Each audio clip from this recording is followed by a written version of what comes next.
8:13 a.m. ETHe has made it very exciting tonight. With the Barons leading 5-1, Jordan steps in for the fourth time. Two of his three at-bats were near homers. He skied deep to left center when he hit the ball to the wall in the fourth, and then in the sixth, Jordan pulled the ball a little bit more and missed by 2 feet. Fly ball deep to left again, Ratliff going back to the warning track, looking up.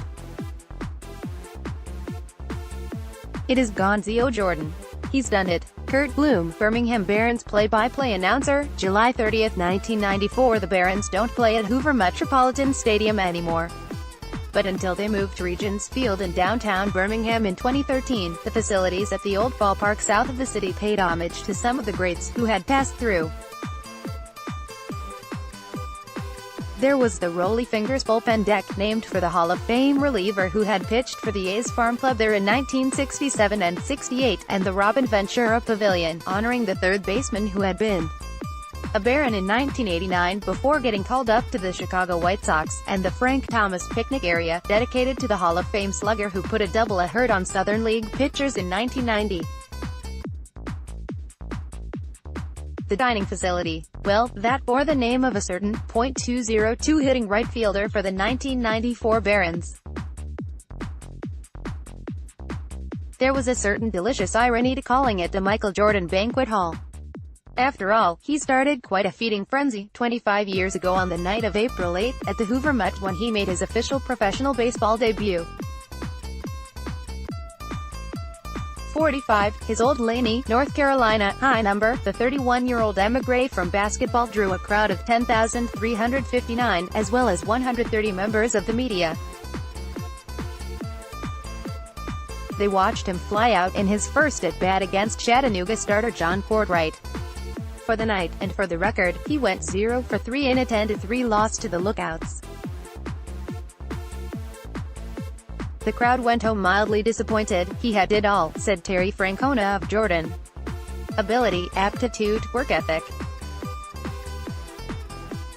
I do think with another 1,000 at-bats, he would have made it. AP photo, John Swart. Jordan is long gone from Birmingham, and so are most of the players and coaches who wore the Barons uniform that year.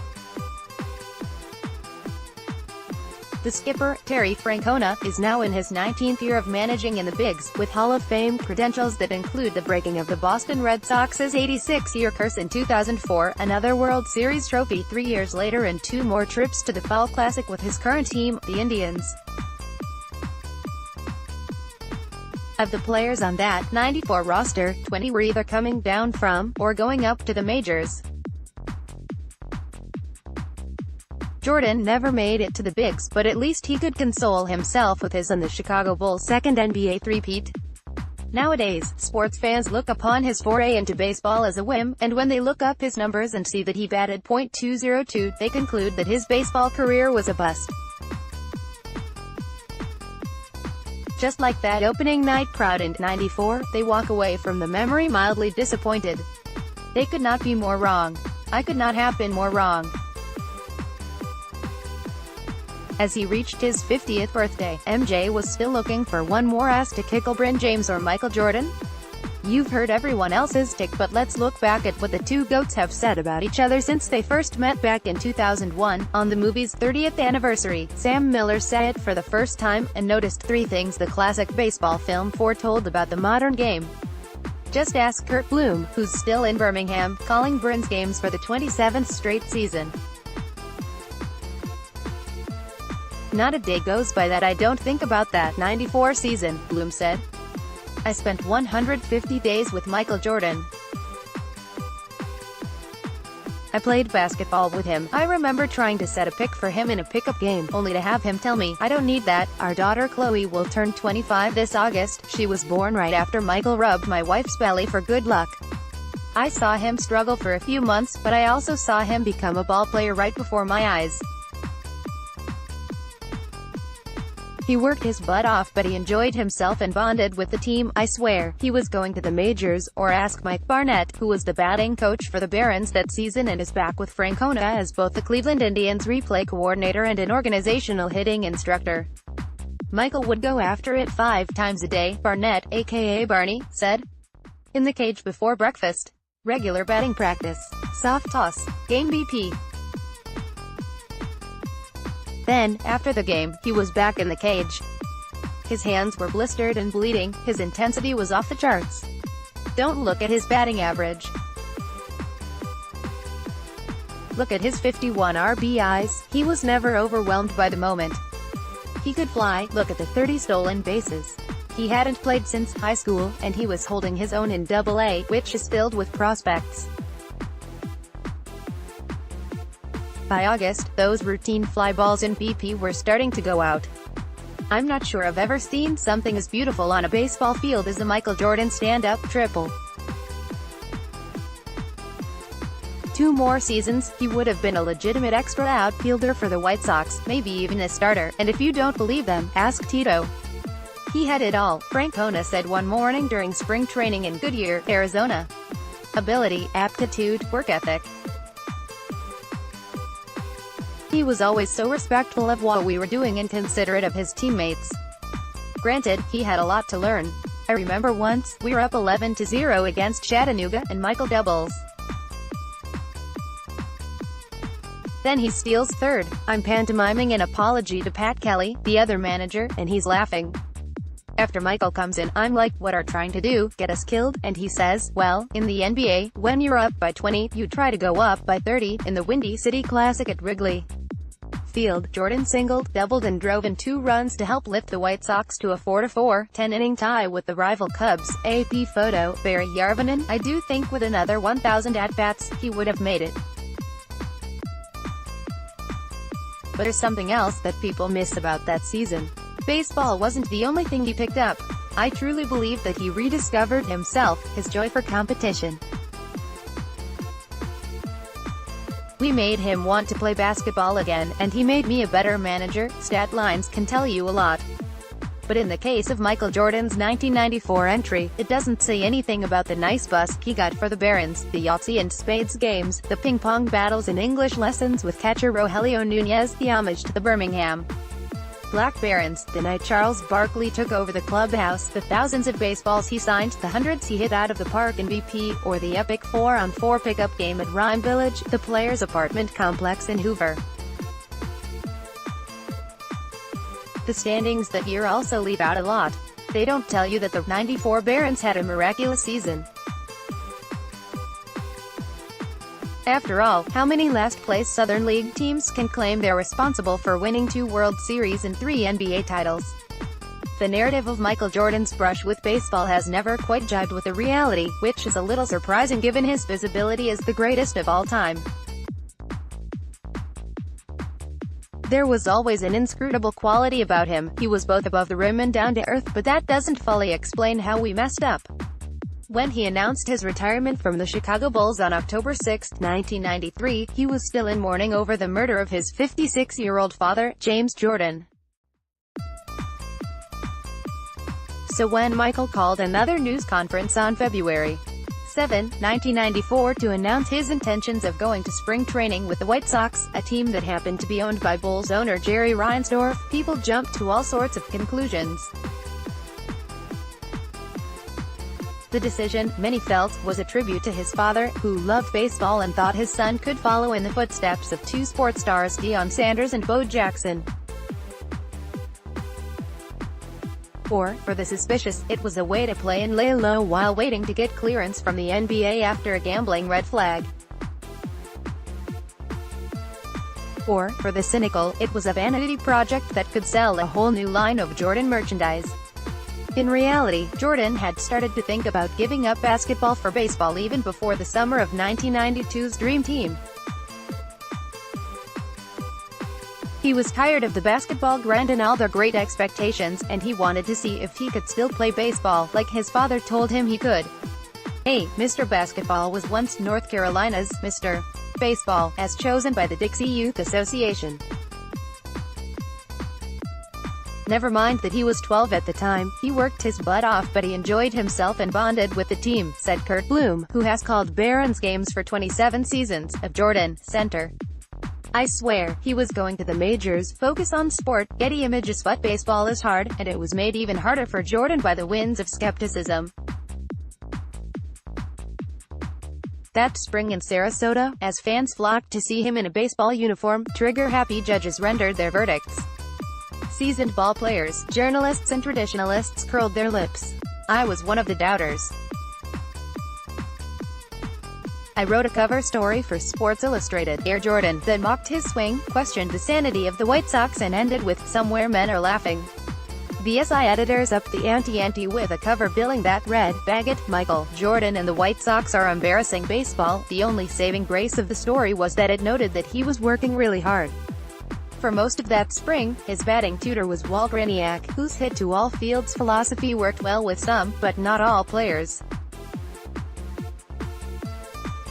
Because Jordan hadn't played since he quit baseball 2 games into his senior year of high school, the lessons were a little like Einstein teaching a 6th-grade student arithmetic.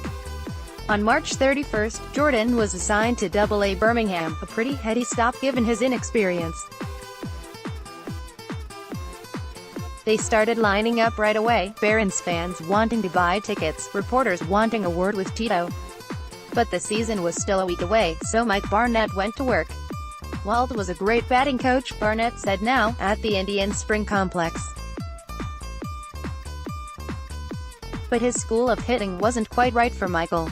He was standing way off the plate and diving into the pitch. I moved him closer to the plate and got him to stride forward into the ball and use his hips and those long arms of his.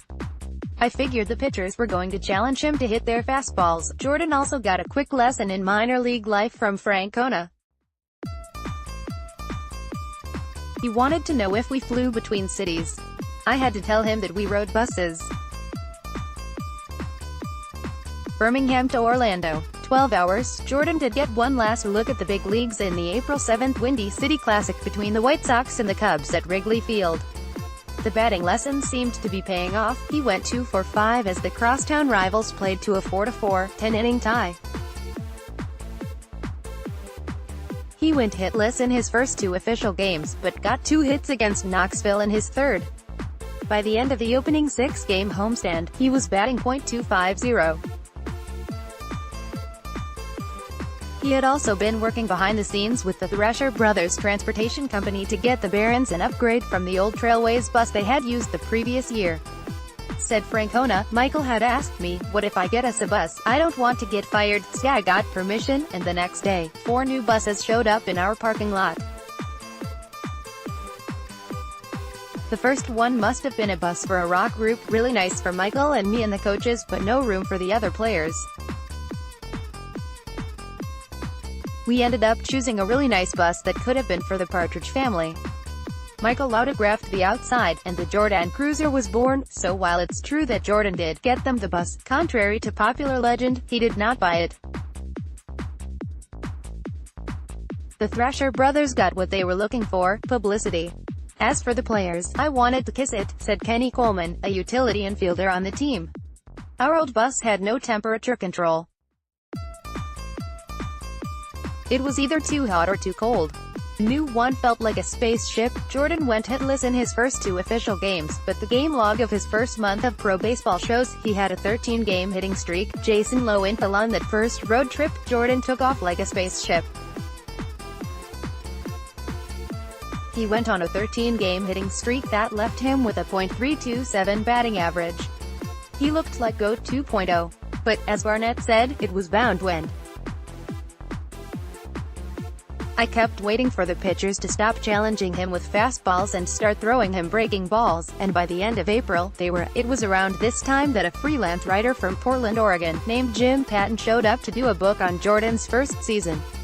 The trouble was that he didn't get clearance from David Falk, Jordan's agent, so he quickly discovered that his access was going to be severely limited. Still, that didn't stop him from hanging around all season and writing Rookie, Addison Wesley 1995, an amusing and observant look at that season. After leading the Dream Team to Olympic gold and taking the Chicago Bulls to their 3rd consecutive NBA championship, Michael Jordan walked away from the game of basketball. Directed by Ron Shelton.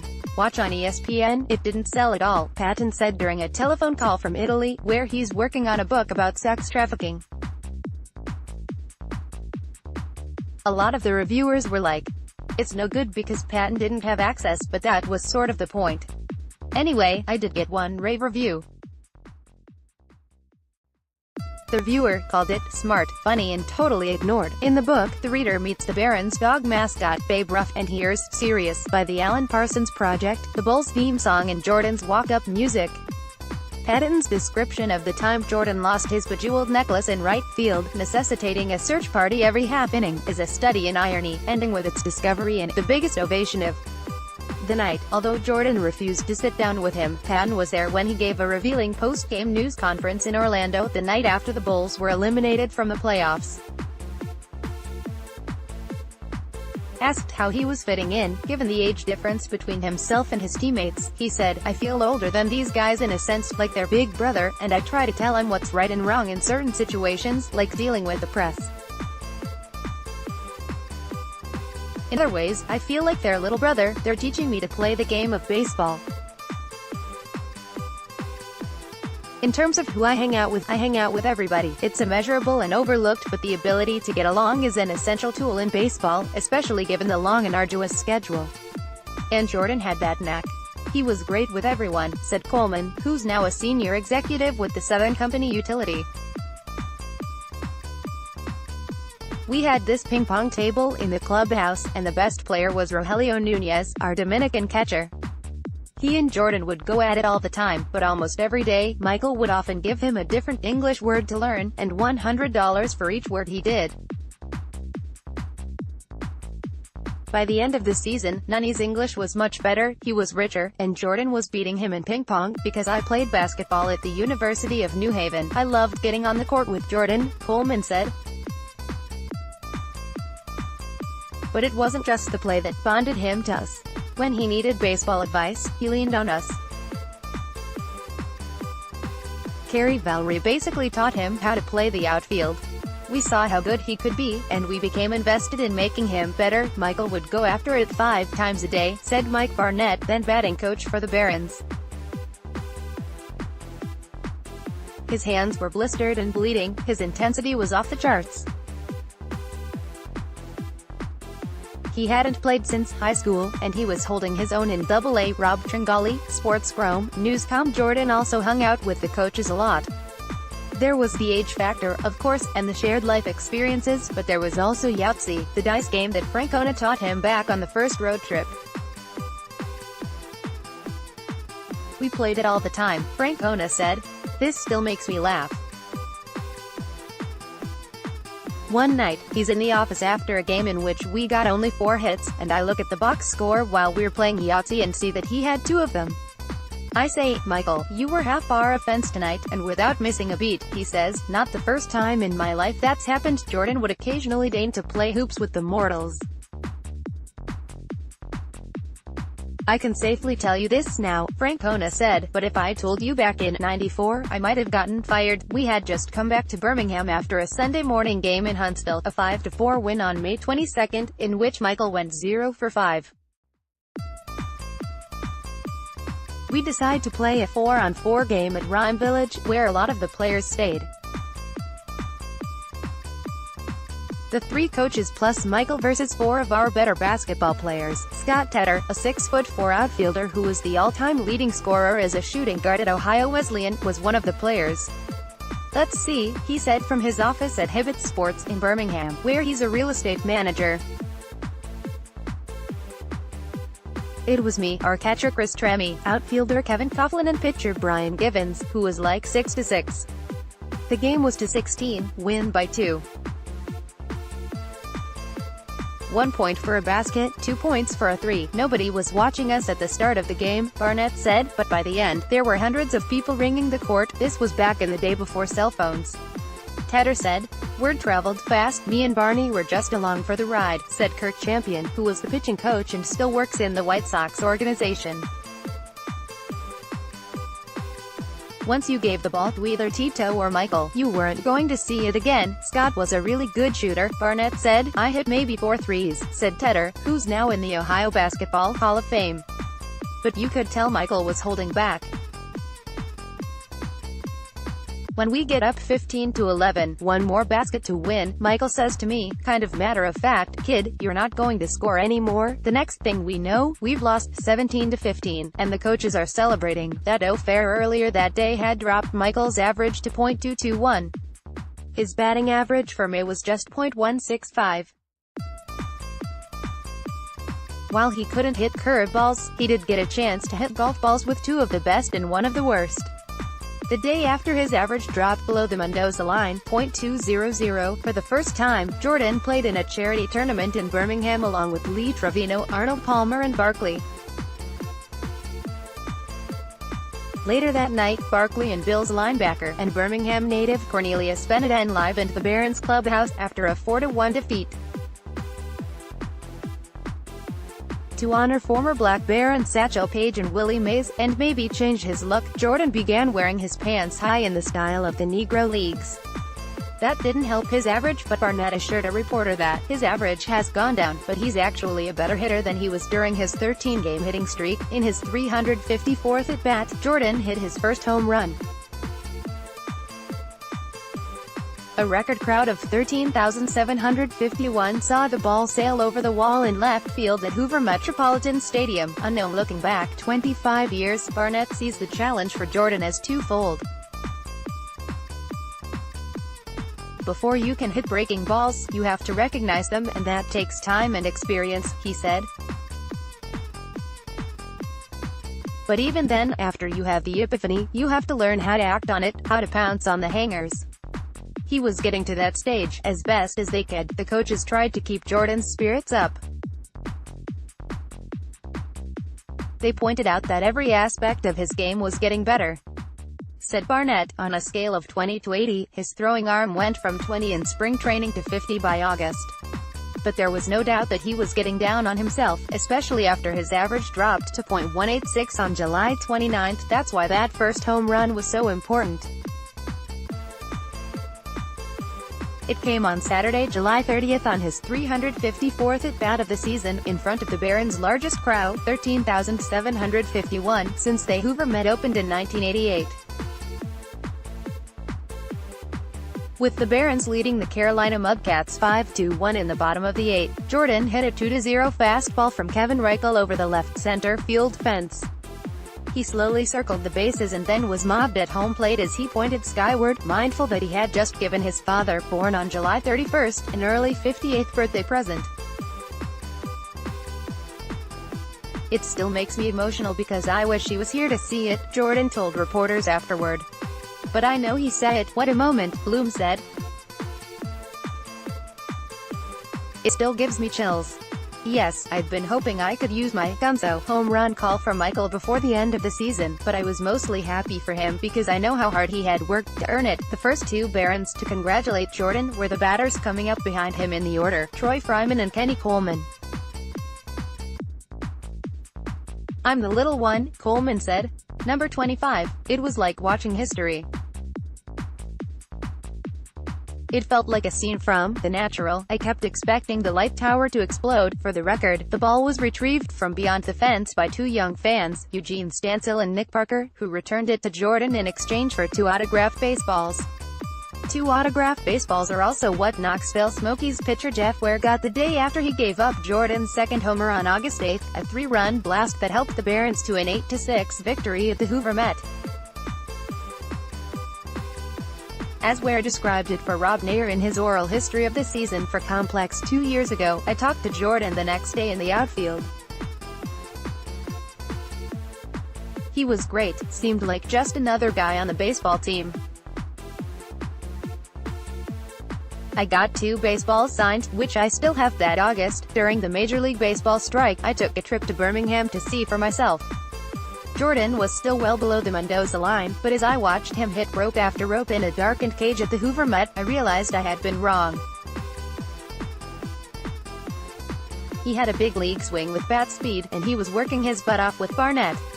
I decided to write a mea culpa. The SI editors read the piece, then told me to bag it. I truly believe that he rediscovered himself, his joy for competition, playing baseball, said Francona, left, who managed Jordan in Birmingham in the Arizona Fall League. We made him want to play basketball again. And he made me a better manager. Tony Tomczyk, USA Today Network. Jordan hit his third home run on August 20th, a solo shot off Glenn Cullip in the 7th inning of a blowout 12-4 win over the Chattanooga Lookouts at the Hoove. He was hitting .195 at the time, but closed out the season with one 3-hit game and a pair of 2-hit games that raised his average above .200. In his last official game, a 4-2 win at Huntsville on September 3, Jordan went 0 for 4 to finish at .202. That's not bad for someone who hadn't played organized baseball since his senior year of high school. And, in the Arizona Fall League, against even better competition, he hit .255. He was on his way, I thought, Barnett said. Barnett certainly was. He would later become the hitting coach for the Toronto Blue Jays, Kansas City Royals and Houston Astros. More important, he had fallen in love with baseball. I know how he felt, said Tedder, who was once one of the top salespeople in the country for Jordan apparel. In basketball, you're in a hurry to get out of there. In baseball, you hang around and make friends for life. There was just one problem, though. Jordan didn't want any part of the MLB work stoppage. So, in March 1995, when there was no end in sight to the strike, he announced he was returning to the NBA. The White Sox lost a fifth outfielder. The Bulls gained 3 more titles. To an intermediary, Jordan politely declined to be interviewed for this story or respond to a few questions. One of them was about his affection for baseball. But his answer comes through loud and clear in For the Love of the Game, My Story, which he wrote with the assistance of sports writer Mark Vancil in 1998. Here's Jordan on his season with the Barons. How would I describe my baseball experience? I would describe it now the same way I described it then. Every moment was a warm one. I remember looking up in the sky from time to time and being amazed at how much my life had changed. I had no fear, just a warm feeling. I can't describe the sense exactly, but now it seems like I was living a dream. Would he have made the majors? Jim Patton is still skeptical. Yes, his hitting was improving, the author said, but he was 31 and running out of time. Maybe Francona and Barnett have a sentimental thing there. I just don't see it. Michael Jordan returned to the NBA with renewed enthusiasm, and won 3 more titles with the Bulls. Jeff Haynes, AFP, Getty Image. Zone thing is certain. That summer did Jordan a world of good. It was like a spiritual retreat, said Vancil, his collaborator. It was a chance to turn the volume and go back to a place where he was a 19-year-old kid again. He came back to basketball a different player. 25 years and 5 titles later, Michael and Tito still stay in touch. We meant a lot to each other, Francona said. Managing him was the best learning experience I've ever had. I loved that season. He showed us grit and courage and grace under pressure. And in return, we made him feel young again. Gonzo Jordan. He's done it.